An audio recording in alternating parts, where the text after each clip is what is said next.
We- वीक्षकों को नमस्कार। Good evening friends. आज मैं 10th क्लास स्टूडेंट्स को पुराने टेस्ट पेपर्स से क्वेश्चंस लेके समाधान निकालना चाहता हूँ। इसके लिए मैं 2025 पिछले साल के एक क्वेश्चन पेपर को ले रहा हूँ। उसमें से सवाल लेके समाधान निकालेंगे। अ,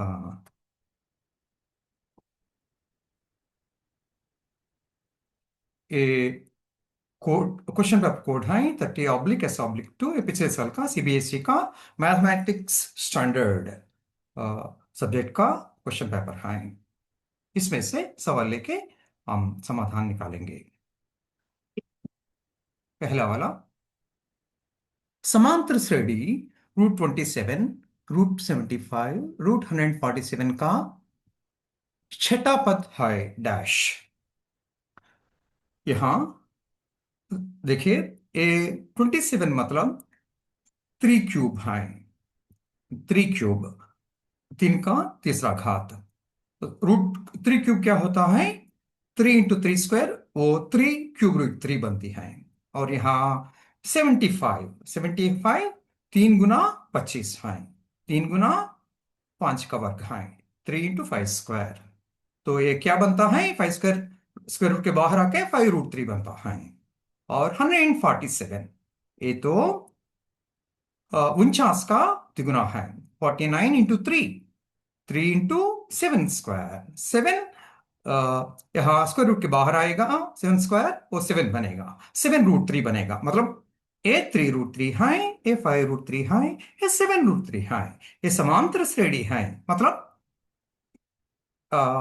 ये दूसरे पद माइनस पहला पद जो है उस अंतर से पद बढ़ते जाएंगे।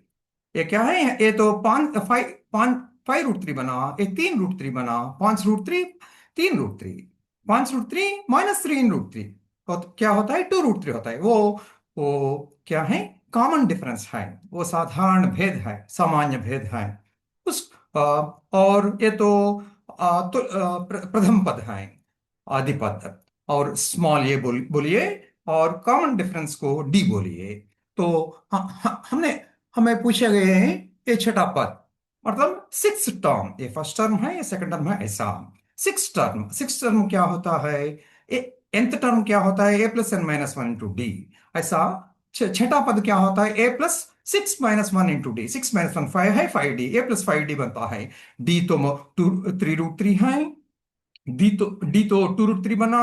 ये तो 3√3 बना। हम इसको अ, मान कर सकते हैं। देखिए कैसे करेंगे, एक स्लाइड में देखेंगे। हाँ,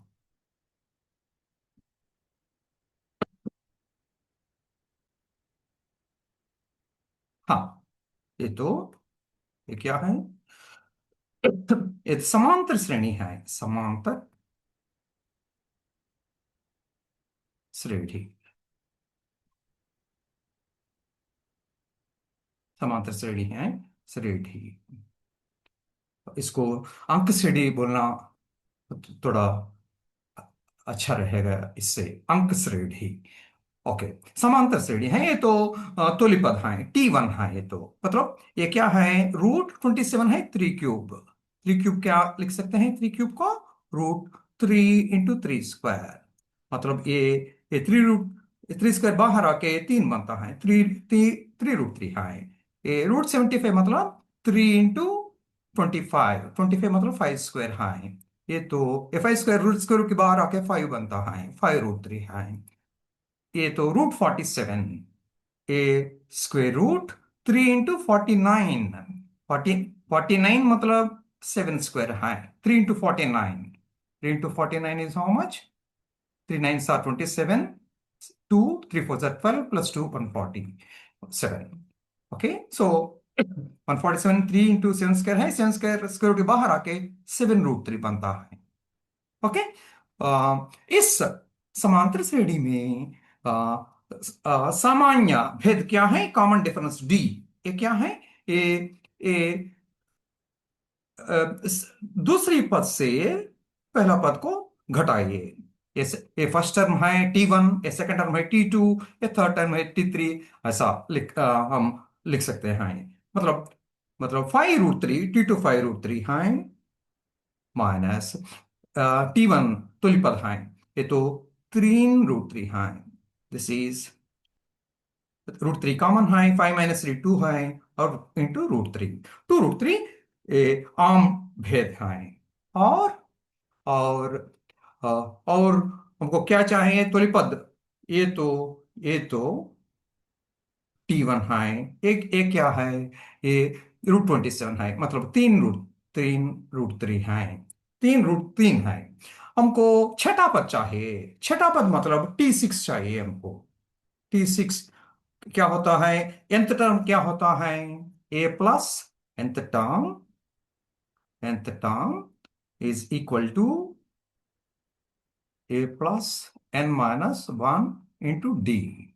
हमको छठा टर्म चाहिए, मतलब n के जगह में 6 लीजिए, a plus 6 - 1 into D, 6 - 1 into D. और ए और डी को प्रतिक्षेप कीजिए। ये क्या है, ये 3√3 है। 3√3 प्लस 5 इंटू डी क्या है, 2√3 है, इंटू 2√3। ये √3 कॉमन है। 3 + 5 इंटू 2, 3 + 10 है, इंटू √3। ये तो ये तो क्या है, ये तो हाँ हाँ 13√3। ये 13 को स्क्वायर रूट के अंदर ले आए। √3 × 13² 169 है। ये क्या बनता है, रूट 3 9 3 9 27 2 3 16 48 + 2 500 50 507। 3 9 27 2 3 16 48 + 2 50। सो √507 है। ये तो छठा पद होता है। ओके। तो अ, हाँ,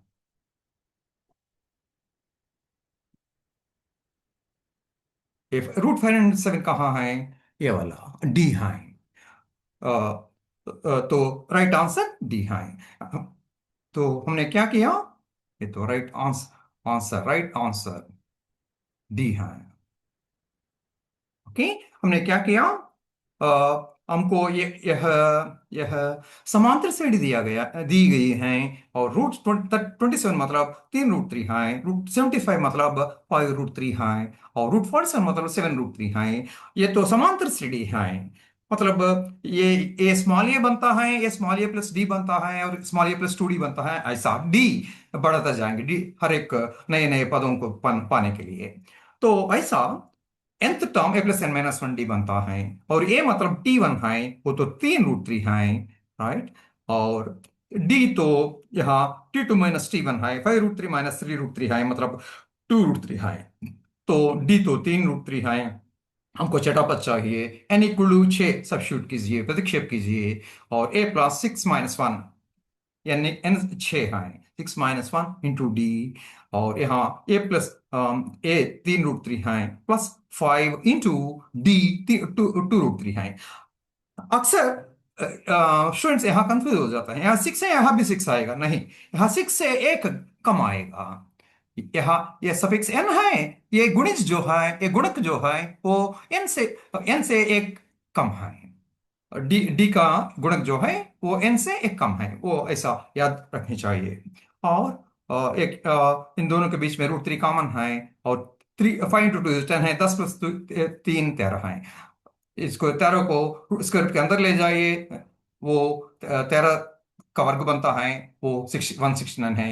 ये दोनों का गुणफल है 507। इसलिए सही आंसर डी है। चलिए अगला वाला देखते हैं। अगला सवाल क्या है।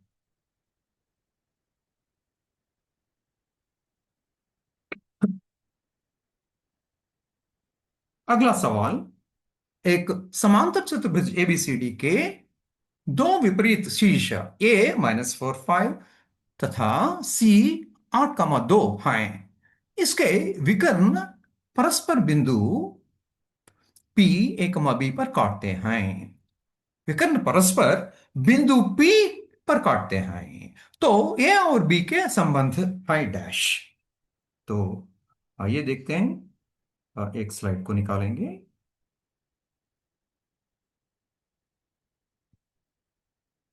हाँ,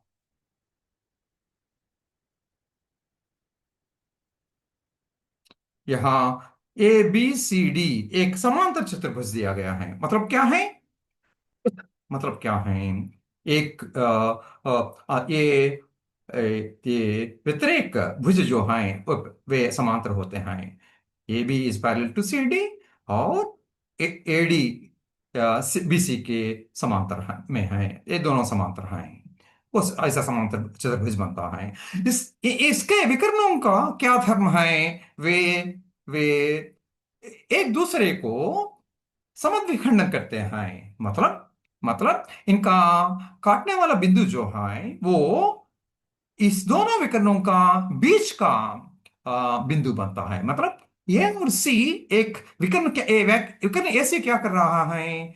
ये बिंदु ए और बिंदु सी को जोड़ रहा है। उनके बीच एक रेखाखंड है। इस रेखाखंड का मध्य बिंदु के केंद्र बिंदु जो है वो वो बीडी का केंद्र बिंदु भी बनता है। और ये और सी के निर्देश दिए गए हैं, इसलिए हम पी के निर्देश पता कर सकते हैं। वो क्या है? यह x1 y1 हो और x2 यह x2 y2 हो, तो p बनता है x1 + x2/2। वो स्मॉल ए बनता है, और y कोऑर्डिनेट बनता है y1 + y2/2। ये कोऑर्डिनेट जो है इन कोऑर्डिनेटों के एवरेज बनता है। तो तो क्या है हमको? अ, हमको है small A is equal to -4 + 8, -4 + 8/2। यह x1 y1 और x2 y2 हो, तो x1 + x2/2, x1 + x2/2, -4 + 8 is 4, 4/2 is 2। b बनता है y1 + y2/2, y1 + y2/2 मतलब 5 + 2/2। ये 7/2 मतलब 3.5। ये क्यों? क्योंकि यह एक समांतर चतुर्भुज है। ए बी सी डी समांतर चतुर्भुज है, और ए और सी एक विकर्ण के अंश बिंदु हैं, इसलिए पी उनका मध्य बिंदु बनती है। मध्य बिंदु का मतलब इसके निर्देश कैसे बनते हैं? यह x1 y1 x2 y2 हो, तो ये होता है x1 + x2/2, और b होता है y1 + y2/2। वही इस्तेमाल किया और ये भी के मान को निकाला। और इसको कैसा लिख सकते हैं? 3.5, 2 + 1.5 है, मतलब a + 1.5 है। दो को ये लिख सकते हैं। तो देखिए, चलिए, अ, क्या है चॉइसेस देखते हैं। हाँ, b = a + 1.5, ये है capital B, two capital B. या इसलिए कैपिटल बी सही आंसर है, सही उत्तर है। चलिए देखते हैं अगला सवाल।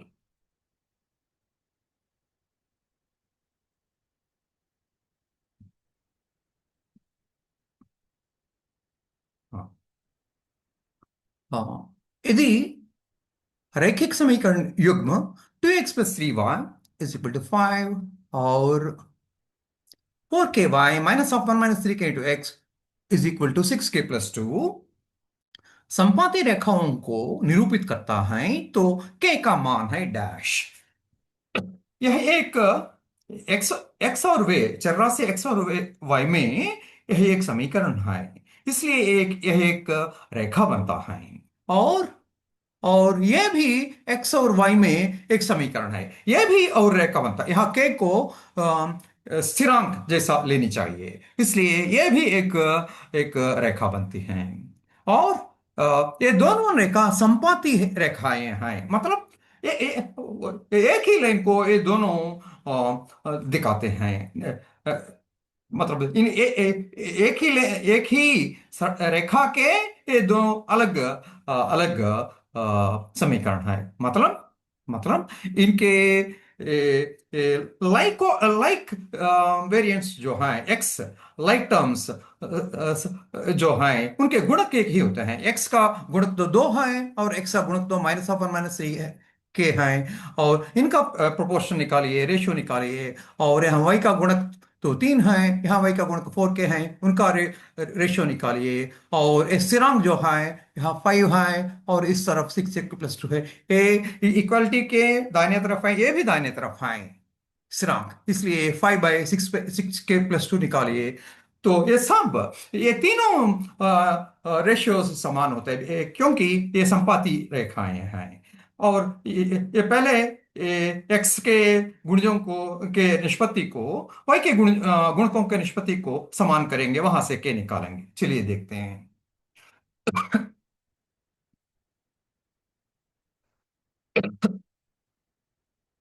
हाँ, का-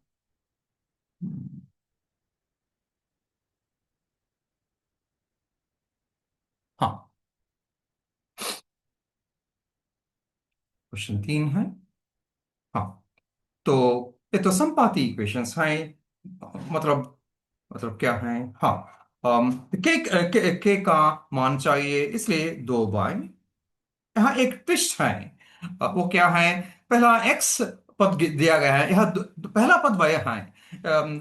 इसको एक्स जैसा एक्स पद नहीं समझना।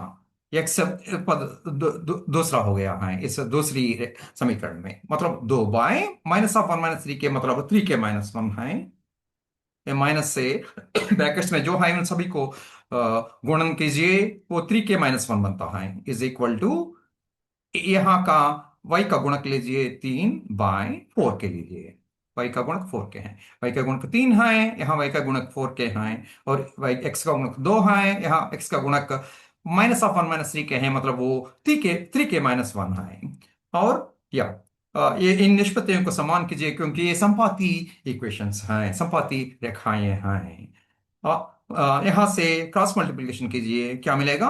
8 के इज इक्वल टू 3 × 3 के - 1। क्रॉस मल्टीप्लिकेशन कीजिए, 3 × 3 के - 1, 3 × 3 के इज 9 के, माइनस 1 × 3 इज 3, 2 × 4 के इज 8 के, 3 × 3 के - 1 इज 3 × 3 के इज 9 के, -1 × 3 इज 3।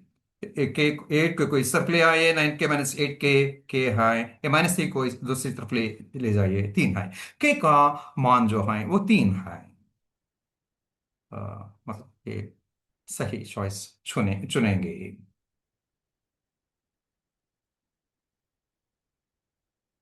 हाँ, मतलब बी है। बी सही चॉइस है, 3 बी। ये तो आंसर बी है। हमने क्या किया? हमको एक्स वाई पदों में पहले घात के दो समीकरण दिए गए हैं। ये संपाती समीकरण है, मतलब एक ही रेखा को ये दोनों सूचित करते हैं।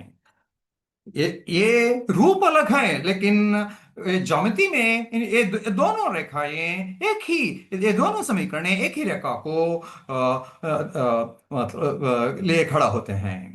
इसलिए एक्स के गुणक जो है उनके निष्पत्ति ले लीजिए, वाई के गुणक जो है उनके निष्पत्ति ले लीजिए, उनको समान कीजिए क्योंकि ये संपाती समीकरण है। इसमें से क्रॉस मल्टीप्लिकेशन कीजिए और के को निकालिए। ऐसा के का मान हम पा सकते हैं। चलिए अगला सवाल देखते हैं।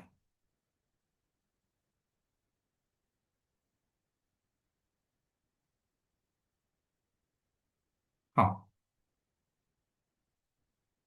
हाँ, दी गई आकृति में पी क्यू और पी आर वृत्त की स्पर्श रेखाएं हैं, जहां पी क्यू 7 सेंटीमीटर है और angle R P Q 60 degree है।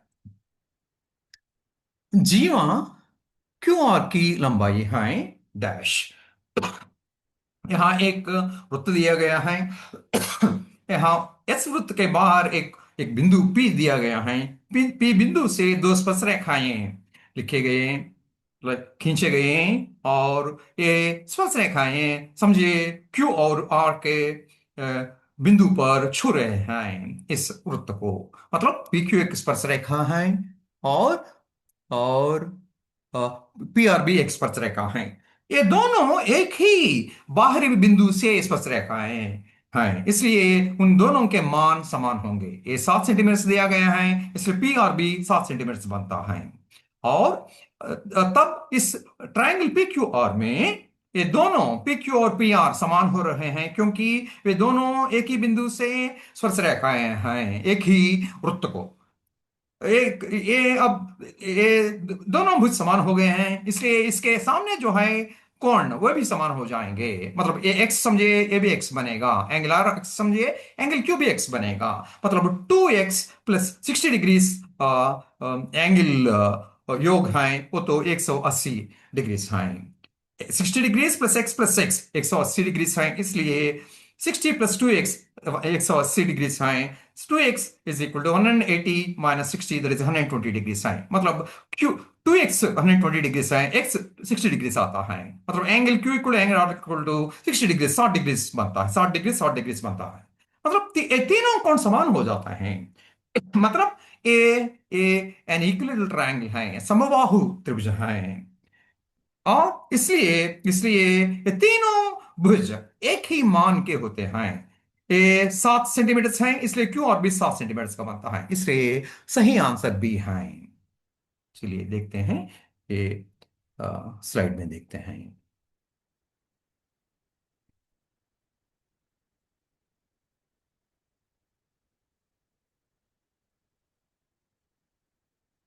हाँ, हमको तो एक वृत्त दिया गया, वृत्त के बाहर एक पॉइंट पी दिया गया। पॉइंट पी से दो स्पर्शरेखाएं खींचे गए इसी वृत्त को। और एक स्पर्शरेखा का की लंबाई दी गई है 7 सेंटीमीटर। और हमको यह जा जो है उसका मान लंबाई नापने का है। तो हम क्या कर सकते हैं? हाँ, और ये पी क्यू और पी आर स्पर्शरेखाएं हैं एक ही बिंदु से एक ही वृत्त को, इसलिए उनके उनके लंबाइयां जो हैं वो समान होती हैं। इसलिए पी आर भी 7 सेंटीमीटर बनता है। और ये तब ये पी क्यू पी क्या है, क्या हो रहा है? पी या P Q is equal to P R, इसलिए इस त्रिभुज पी क्यू आर में ये दोनों समान भुज हैं। इसलिए इसके आगे जो कोण है, इस पी क्यू के आगे सामने एक कोण है, और पी आर के आगे मतलब सामने एक कोण है, इसलिए ये दोनों समान होते हैं, क्योंकि उनके पी क्यू और पी आर के मान समान हैं, लंबाइयां समान हैं।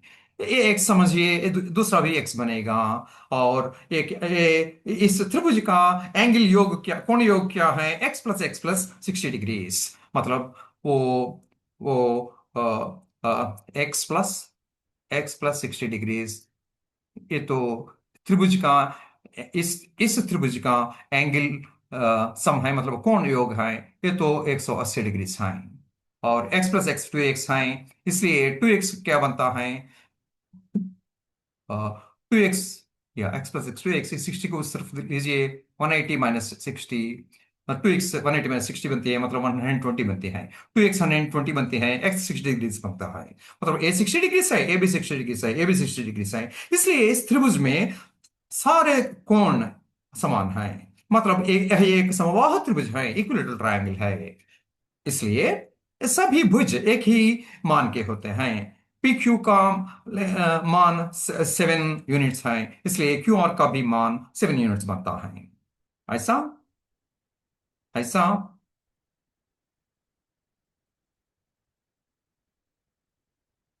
हाँ, ऐसा। हम क्यू आर की लंबाई जो है ये तो 7 सेंटीमीटर है, सेंटीमीटर है, सेंटीमीटर। हाँ, तो अ, अ, अ, या ये 7 सेंटीमीटर कहाँ है? वो तो क्यू आर पता है। हाँ, 7 सेंटीमीटर भी हैं, इसलिए क्यू आर की लंबाई 7 सेंटीमीटर बनती है। मतलब सही आंसर भी है। सही आंसर भी है। चलिए अगला सवाल देखते हैं।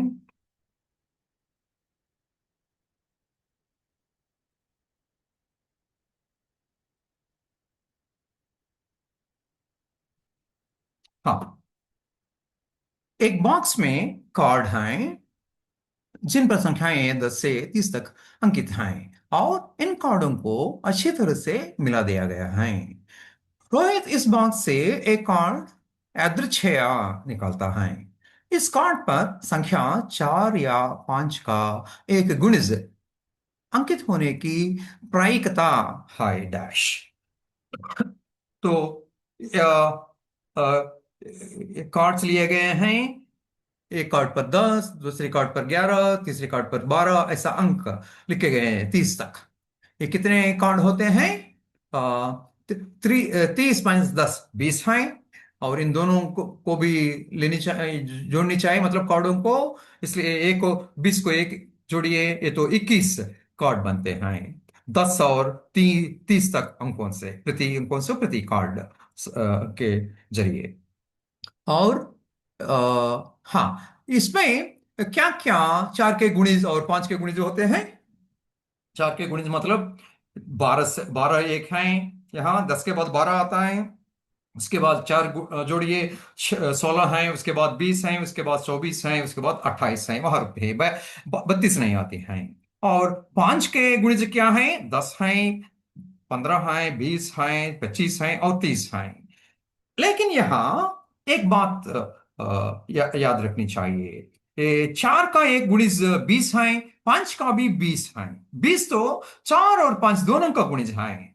लेकिन जब आप नापते हैं, एक ही कार्ड को यादृच्छिया निकाला जा रहा है, इसलिए उसको उस दोनों में से दोनों 20 नंबर कार्ड कार्ड ये 4 का गुणिज है और 5 का गुणिज है, इसको एक ही बार गुनना चाहिए। तब तब फेवरेबल इवेंट्स जो हैं जोड़िए जोड़िए। और ये तो सैंपल स्पेस इवेंट्स कितने हैं? 21 हैं। तो उनसे उनसे हम प्रायिकता ढूंढ सकते हैं।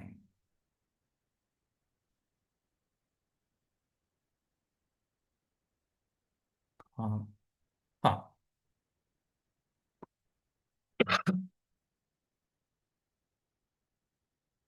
हाँ। कार्ड कार्ड पर प्रति कार्ड एक एक नंबर लिखा गया, 10 से शुरू होके 11 12 ऐसा एक एक पूर्णांक लिखा गया 30 तक। ये तो कितने कार्ड हैं? ये कार्ड 21 हैं। ये सब कार्ड कितने के हैं? 21 हैं। क्यों? क्यों? 30 - 10 20 हैं, लेकिन दोनों अंतों को ले रहे हैं, इसलिए एक जोड़िए। तो ये तो 21 कार्ड हैं। और 4 के गुणिज क्या क्या हैं? 10 के बाद 12 हैं, 16 हैं, 20 हैं, 24 हैं, 28 हैं, 32 नहीं आती है। राइट, ये सब 4 के गुणिज हैं। और 5 के गुणिज जो हैं क्या है? ये 10 हैं, 15 हैं, 20 हैं। 5 5 जोड़ते जाइए, 10 15 20 25 30, रुकिए, ये तो आखिरी है। और यहाँ 20 20 20 दो बार आया, मतलब 20 4 और 5 दोनों उनके गुणज हैं। लेकिन एक ही कार्ड को चुनाया जा रहा है, इसलिए इस 20 को एक ही बार गुणन करनी चाहिए। यहाँ तो 1 2 3 4 5, ये तो 5 फेवरेबल इवेंट्स हैं। और ये कितने हैं? 1 2 3 4, इसको नहीं जोड़नी चाहिए, गिननी नहीं चाहिए। फेवरेबल इवेंट्स ये नहीं बनती है। अब ये बन चुकी हैं, गिनी चुकी हैं ये तो। यहाँ ये 4 है मतलब ये यहाँ से 4 कार्ड आते हैं, मतलब 5 + 4 9 कार्ड्स फेवरेबल इवेंट्स हैं। सो प्रायिकता, हमको क्या, किसकी प्रायिकता चाहिए? ये तो इस एलिमेंट्री इवेंट को ई बताए, कैपिटल ई नाम रखिए, और इस एलिमेंट्री इवेंट को कैपिटल एफ नाम रखिए, नाम रखिए। हमको कौन सा इवेंट चाहिए? 4 के गुणिज अथवा 5 के गुणिज, मतलब यूनियन है, या मतलब यूनियन है। इसका इसका प्रायिकता क्या है? इसका फेवरेबल इवेंट्स क्या है? यू यूनियन एफ का A5 और N4, 9 इवेंट्स हैं, एलिमेंट्री इवेंट्स। और कुल इस यादृच्छिक प्रयोग में कितने एलिमेंट्री इवेंट्स हैं? 21 हैं। ये तो सैंपल स्पेस इवेंट्स हैं, और ये तो फेवरेबल एलिमेंट्री इवेंट्स हैं। नाउ ये यही यही अ, क्रम हमको चाहिए, यही यही क्रमभिन्न हमको चाहिए। 9 बाय 9 बाय 21 चाहिए। 9 बाय 21 वो अ, कम से कम पदों में वो तो 3 बाय 7 है, लेकिन 3 बाय 7 नहीं दिया गया। हाँ, 9 बाय 21 दिया गया। इसको सिंप्लीफिकेशन नहीं किया गया। ये तो 9 बाय 21 सही आंसर है। 9 by 21 B. 5 B. 5 B. 5 B सही आंसर है। चलिए अगला अंक सवाल देखते हैं।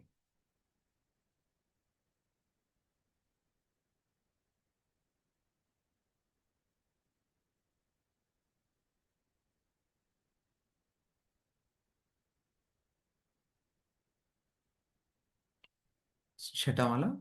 हाँ। दो दी गई आकृति में ट्रायंगल एबीसी और ट्रायंगल पीक्यूआर समरूप होंगे यदि ये चार में एक सही है। हाँ, ए बी सी एक ट्रायंगल है और पी क्यू आर एक ट्रायंगल है। ये भुज 4 सेंटीमीटर, ये भी 4 सेंटीमीटर है, मतलब आइसोसेलिस है। ये द्विबाहु त्रिभुज है। दोनों भुज दो समान हैं। और हाँ, और इसमें ये दोनों भुज समान दिए गए। और ये एंगल जो है ये तो 35 डिग्री का है। और एक बात दिया गया, समरूप। समरूप मतलब क्या है? इनके भुज इसके भुज इसके भुज से निष्पत्ति में रहेंगे, प्रोपोर्शनेट रहेंगे। और कोण तो समान होंगे। यहाँ तो 35 डिग्री है। यहाँ इनमें इनमें एक कोण 35 डिग्री बनेगा। ये दोनों भुज समान मान के हैं, इसलिए ये दोनों कोण समान मान के होंगे। और यहाँ भी ये दोनों भुज समान मान के हैं। 8 यूनिट्स, 8 यूनिट्स, 8 इकाई, 8 इकाई, इसलिए इनके सामने जो है कोण वो भी समान होंगे। ये 35 डिग्री डिग्री से ये भी 35 डिग्री बनेगा। इसलिए यहाँ ये भी 35 बनेगा। डिग्रीज डिग्रीज बनेगा। और हाँ, यहाँ क्या चॉइस ए क्या है? भुजा बीसी की लंबाई 4√2 सेंटीमीटर है। इस बीसी की लंबाई 4 2 सेंटीमीटर बन सकती है। देखते हैं। अगर हाँ, मतलब 4/8, 4/8, ये 8 तो 4 को दोगुना है। ये 8 भी 4 को दोगुना है। मतलब यह 4 रूट बननी है तो, बीसी को 4 रूट बननी है तो यहाँ ये उसका उसका दुगना कितना है? 8√2 है। 8√2 होनी है, लेकिन वो डाटा हमको दिया नहीं गया। वो हाइपोथेसिस में नहीं है। इसलिए वो दत्तांश नहीं है। इसलिए ये तो हम तय नहीं कर सकते। यहाँ आइए, B C is two R Q. B C is two R Q. हाँ, यहाँ 4:8, 1:2 है। इसलिए B C is two R Q भी 1:2 बनते हैं। ये भी गलत है। और एंगल ए की माप 35 डिग्री है। एंगल ए तो इन इनमें एंगल ए क्या है? ये दोनों 35 डिग्री बनते हैं। ये ये तो लघु कोण है, ये तो गुरु कोण है। अ, गुरु कोण है वो तो, ये लघु कोण नहीं बन सकती हैं। गुरु कोण मतलब समकोण से ज्यादा है, मतलब 90 डिग्री से ज्यादा है। ये तो सबसे लंबा भुज है। कोण भी सबसे लंबा होगा, सबसे ज्यादा होगा। और ये तो 35 डिग्री से 35 डिग्री बन रहा है, क्योंकि ये दोनों स्वरूप त्रिभुज हैं। ये 35 डिग्री प्लस 35 डिग्री 70 डिग्री है। ये तो 110 डिग्री बनेगा, क्योंकि ये कोणों का योग है त्रिभुज में, वो 180 डिग्री है। इसलिए ये तो 35 डिग्री नहीं बनता है। ये तो 110 डिग्री बनती है। इसलिए एंगल ए की माप 110 डिग्री सही है। तो चॉइस डी सही है। चलिए देखते हैं स्लाइड में। हाँ, इसमें।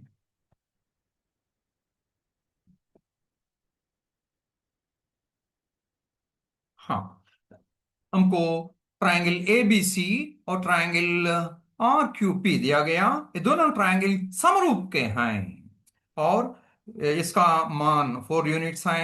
ए बी का मान 4 यूनिट्स है। और इन दोनों भुज 8 8 यूनिट्स के मान के हैं। और ये तो 35 डिग्री हैं, ये भी 35 डिग्री बनेगा, क्योंकि ये दोनों समान मान के हैं, ये दोनों भी समान मान के हैं। इसलिए इसलिए और ये तो गुरुकोण है, एक 90 डिग्री से ज्यादा है। इसलिए ये भी 35 डिग्री बनते हैं, क्योंकि ये दोनों त्रिभुज स्वरूप हैं। ये 35 डिग्री हैं, ये दोनों भुज एक ही मान के हैं, इसलिए ये भी 35 डिग्री बनता है। ये तो दत्तांश 35 डिग्री दिया गया है, इसलिए यह भी 35 डिग्री बनता है, क्योंकि ये दोनों मान समान हैं, बराबर हैं। और इसलिए ये दोनों के मान भी 35 डिग्री बनते हैं। और मतलब एंगल सम क्या है, इन दोनों का योग क्या है, 35 डिग्री प्लस 35 डिग्री 70 डिग्री है। इसलिए 180 degrees minus 35 degrees plus 35 degrees, this is equal to 180 minus 110 is equal to 70 degrees. No, -70 लिखनी चाहिए। हाँ, -35 plus 35 70 degrees is equal to 110 degrees. ऐसा ये 110 डिग्री बनेगा। ये तो 35 डिग्री हैं, ये ये दोनों समान मान के हैं, और यहाँ ये भी समान मान के हैं, इसलिए ये दोनों भी 35 डिग्री बनेंगे। और ये तो गुरुकोण है, ये समकोण से ज्यादा है, इसलिए ये 8 से ज्यादा रहेगा। और कोण भी सबसे ज्यादा रहेगा, इसलिए इसलिए 35 यहाँ आएंगे। और यहाँ जो है एक एक कोण जो है इन दोनों से ज्यादा आएगा। मतलब हाँ, इनके दोनों के योग को इसमें से निकालिए, 110 आएगा। तो ये 110 डिग्री है। अ, ठीक। ओके। हाँ।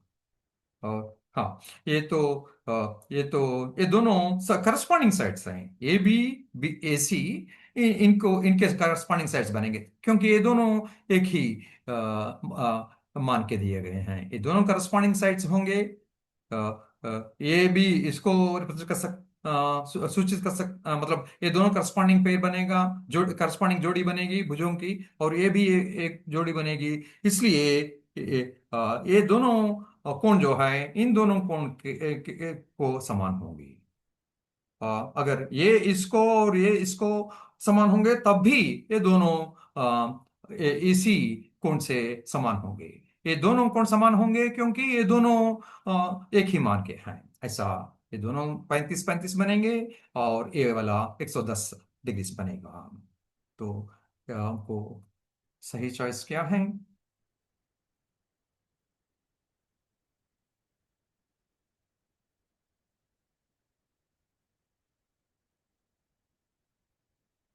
हाँ, इसलिए सही चॉइस डी है, 6D है। एंगल एक की माप 110 है, एंगल एक की माप 110 डिग्री है। 6D। आंसर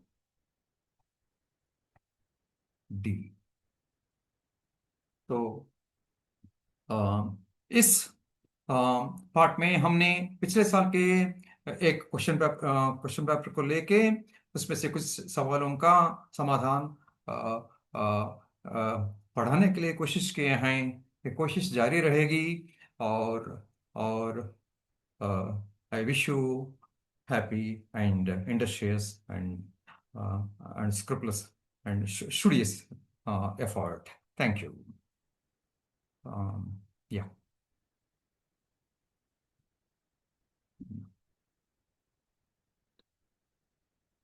हम्म, तो धन्यवाद।